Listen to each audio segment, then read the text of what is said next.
This is the story of a sailboat named Sylvia and the ragtag crew that call her home. Join us each week as we explore our planet, both above and below the surface, and find out what it's really like to live a life at sea. This is Expedition Drenched.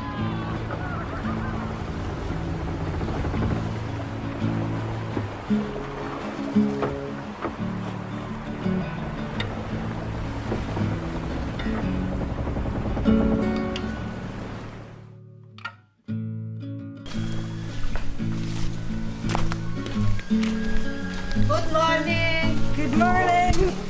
How are you? Fine, thank you. Thank you for yesterday night. It was so good. Thank you. Last week on Expedition Drenched, we take a deeper look into the life of David and his family, the most welcoming and simply happy people we've come across, and we see what it's really like to live on a tiny tropical island in Tonga. The family work together to cook traditional feasts for the sailors passing by, and with donations they can afford to live. With enough money now to buy an outboard for their wooden boat, David can now take his children to school on a neighbouring island. We invited him sailing to Nyafu town where he can buy his engine. We also tried to help by gifting some fuel and some clothes too.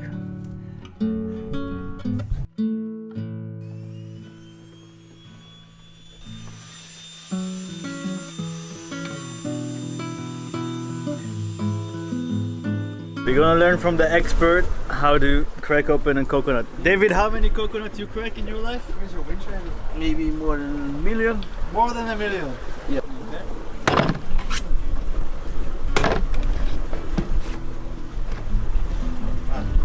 Where do I live? 3 strokes. Ready. Easy. Very easy.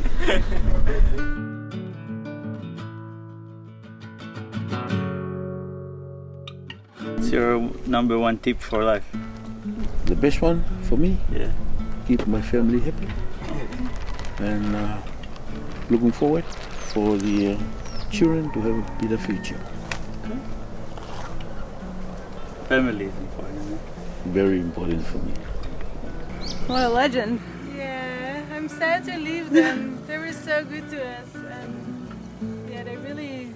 You spent like 2 whole days with them. Yeah, I feel like family now. Yeah. You're gonna marry this son, huh? Yeah, that's what he asked, but I said I don't think it will happen. He asked if you would marry him. Yeah, he was like, well, maybe you stay here, businesswoman. We make business together, you and my son.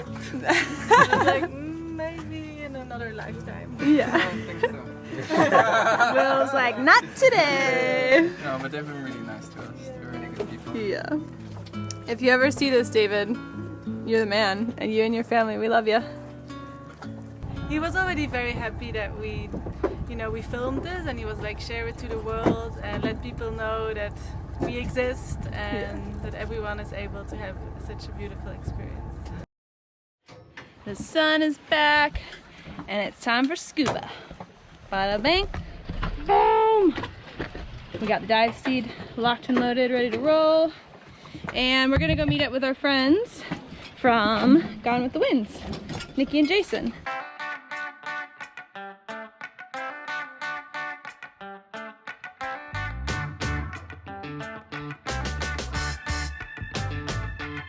Your chariot awaits. New Zealand.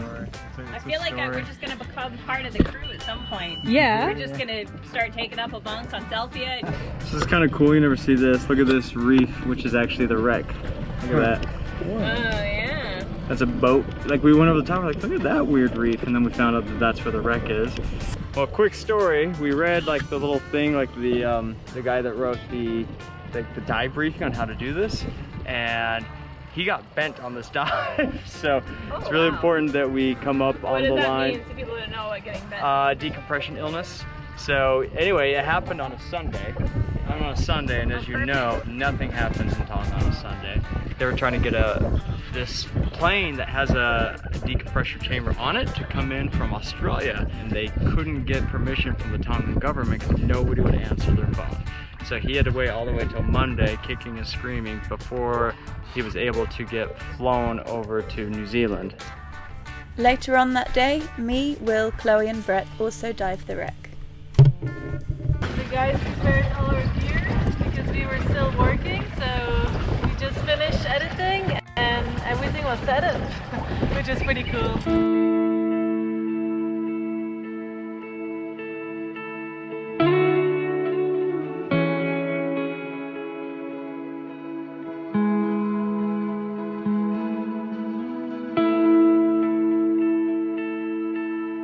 It's a jellyfish invasion! They're after us!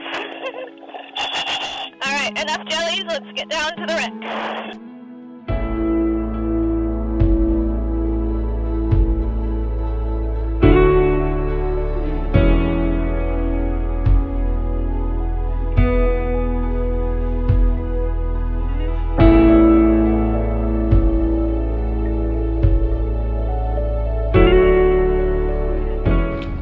The others have just gone down for their scuba dive and I'm about to jump in just to free dive.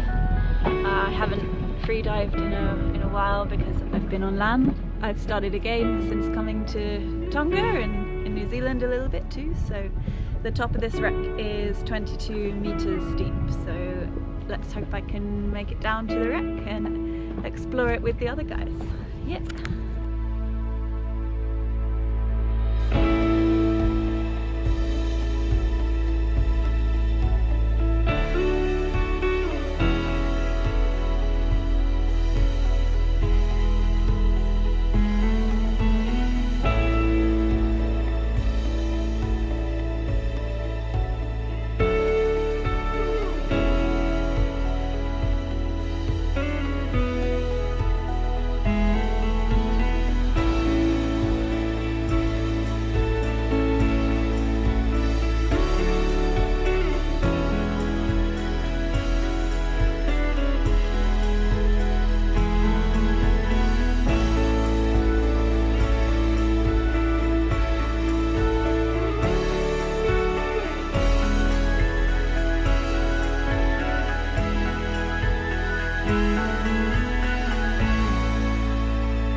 What did you see? A lot of cool fish and the wreck itself was amazing. I mean, it's the first time I dive a wreck and that's really cool. I took the camera down for the first time and it's really nice I like playing with the camera above water, but it's nice to have it underwater as well. It's just a lot at once. You have to control buoyancy, you have to shift between macro and normal in the light, and it's a lot of things going on. But it's nice to do. How was it, Brett? Yeah, that was my second dive with the crew and Shipwreck was absolutely awesome. Super murky, super dark, yeah, just mysterious. I loved it. Brett, what are we doing today? Alright, we're setting up the new flag rope for flags for each one of us, I think. Yeah. There's going to be a few. If I die today, would I die to my wings? If I lose my faith, would you treat me the same? What did we learn today, Molly? We learned that the white part of the flag has to go at the top, and then this little bit of white here goes at the bottom. Yeah. That's the right way up. Yeah. Thanks, viewers. Reflagging. Yeah, so we're putting our crew flags on the port side. As a nice viewer was nice enough to inform us that we did it all wrong. And we're going to put them in the order the crew came on board, which one day will mean a lot when there's like a tattered flag up there that's been up there for too long. Why'd you go away? And take me with you, I promise that I would change.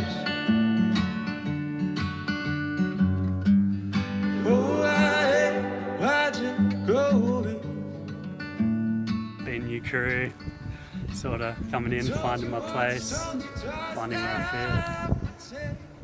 Figuring out the mysteries of Sylvia. Yeah, fit. God, that's going to be the biggest mission of all, is working out Sophia, but she's beautiful. Cool. We'll slowly get to know her and the crew. But yeah. Stoked to have you, man. Yeah. My name's Brett Vlanderen. I'm from Adelaide, South Australia. Mechanic, dive master, sailor, traveller. I've been travelling for about 6 years now. I got into sailing after watching a documentary called Chasing Bubbles. It just triggered something.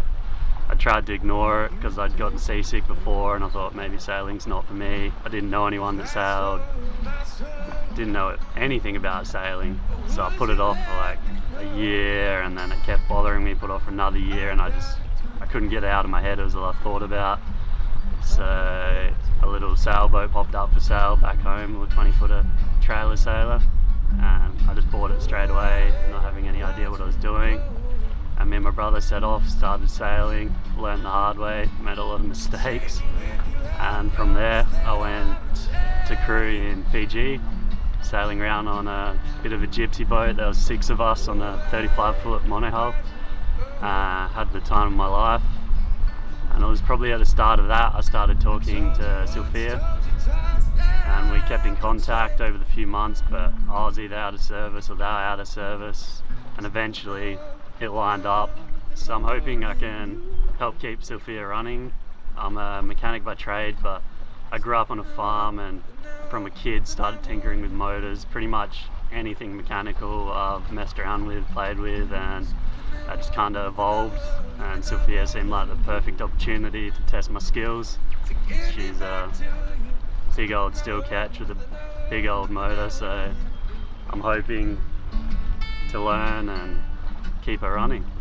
As far as what Sylvia is doing, I really hope I can help with their mission, their projects, and also diving. I'm a dive master, so I want to be able to help push them, dive with Nate, dive with the crew, and see what we can find and see what we can show everyone else as well. I think there's a whole nother world underwater and no one gets to see it, so hopefully we can share that. I think are you guys it was living in your hair from yesterday, so you decided to go. Just chill. Get a jar. Just honestly don't move. So Amir took the dinghy in, and we keep telling him to tie it up to that mooring. And anyway, I don't know what he did. I think he just like beached it, but the tide came up a little bit. And now the dinghy's like blowing offshore, and he's gonna have to go for a little swim. Right there we can see our dear friend Namiri getting taught 2 lessons at once. 1, always anchor the dinghy properly, and 2, always take a radio so that the people who actually see the dinghy drifting away can warn you in time. And that way you'll never have to swim for a dinghy again, Namir. He got it.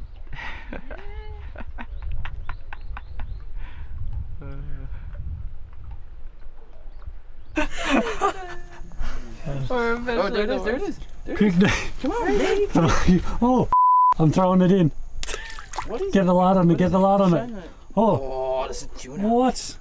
That's a tuna, huh? Hey, I don't even eat fish, but I feel like you're f***ing it up. Oh, he's coming, he's coming.